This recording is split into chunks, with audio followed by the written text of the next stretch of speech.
This is a great question. So with prepositions of location, why do we say on the train or on the bus or on the plane, all things that we go inside of, but we say in a car?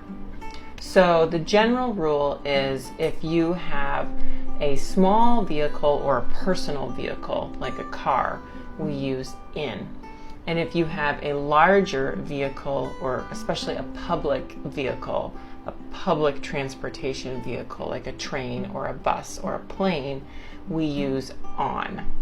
Now the exception to this would be if you were talking about a bicycle or a motorcycle. These are both personal vehicles, but we use the preposition on with both of those as well. You could say she's sitting on her bike, or they came on the motorcycle.